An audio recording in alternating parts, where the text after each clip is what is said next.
So this amazing new pinning tray has arrived today from Andrew Law Lock Tools, and what I thought would be a really good way of putting this to the test is to pick this Yale 1-star, and to do so I'm going to use the Law Lock Tools Ronin Pro pick set.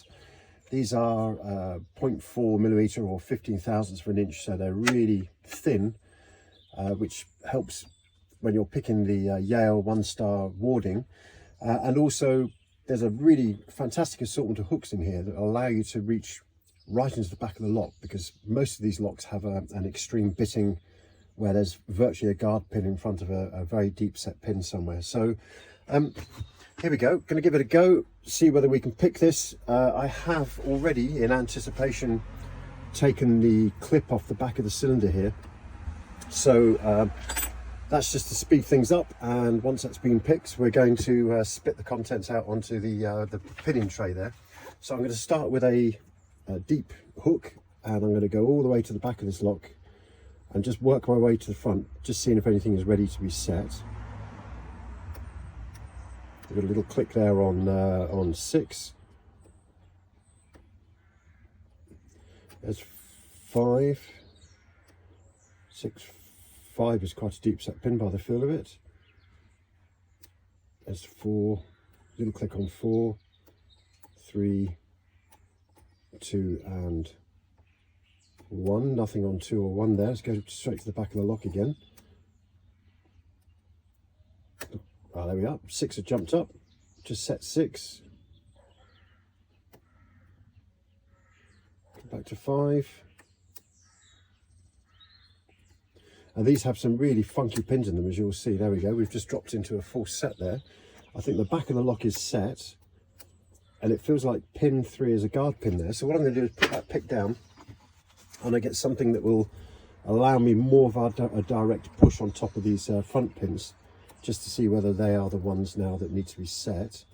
Yep, certainly pin 1 is very high there. Let's just see if we can set pin 1. That sounded promising. Let's see pin 2. We've definitely still got the full set there.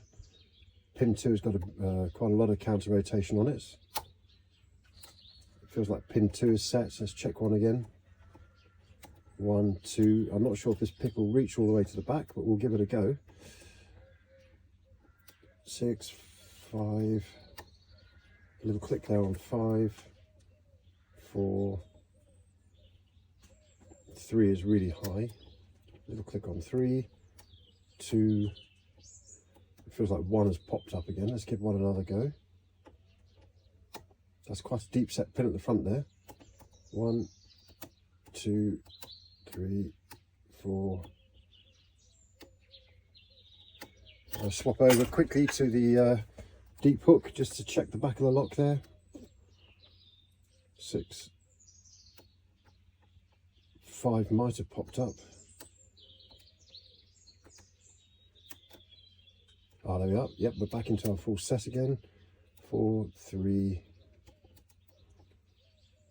2, and I'm going to swap over the pick again, so I've got more of a direct push on those front 2 pins. Let's go to pin 2 first, which feels high. And there we go. It was pin 2 that was holding us up. So we've picked that 1-star. What I'm going to do now is I'm going to try not to do what I've just done there, which is pull that core out. Let's pop this pinning shoe into the lock there, and then hopefully what we can do is extract that core without losing any pins. Here we go. And what I'm going to do is I'm going to put that on the pinning tray. And I do appear to have dropped a pin in the back here, but anyway, I'm going to see if we can get that out before we go any further. As I say, there's some funky driver pins, and there's that's actually looks to me like it's pin 6, which is a double spool pin. Okay, let's pop this in, see whether we're going to be able to rescue this as a gut. There we go, and we'll take that pinning shoe out. Out you come. just a little bit bound. There we go. Right, okay, so we're now going to go over to the pinning tray.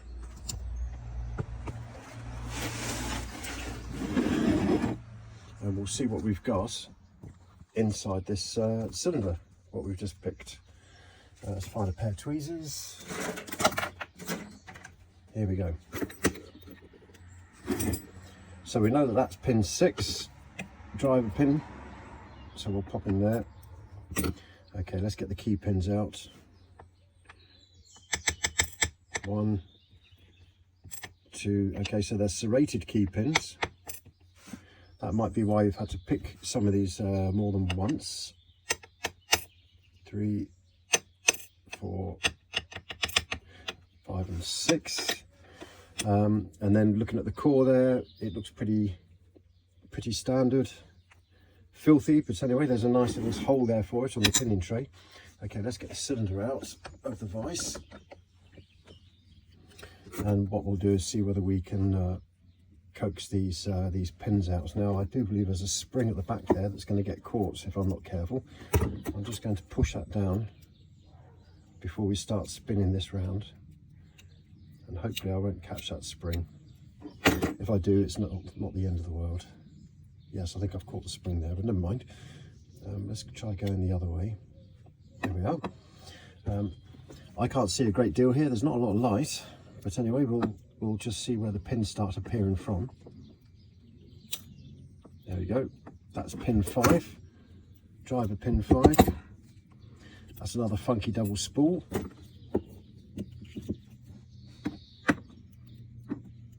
Keep going round. I am going to destroy the springs in this lock, but never mind. The idea really is just to look at the pins. There we go, double spool. I get a feeling that they're all going to be double spools, as they are in these locks. There we go, and finally pin 1. Out you come. And all those springs are, there we are. We got ourselves a bit of a spring bird nest there, but never mind. Right, I'm not going to be at all worried about those. There we are. So destroyed Spring City, but that's not the point. The point was to just have a look at these key pins, serrated key pins, and also to look at the serrated or double spool pins there on the driver pins. So there we go. So as you can see, yep, so pin 3 was a very low set pin, followed by, well, previous and after deeper set pins, and certainly pin number 5 there was very deep set, and the back not so much. So right, anyway, so there's the lovely pinning tray with its first lock, with a load of destroyed springs inside there, but everything else basically is pretty standard in here. But they're a nice pick. The Yale 1-star, you can see why they're quite formidable for some people, because there's lots of traps there that are going to catch people out when they're picking them.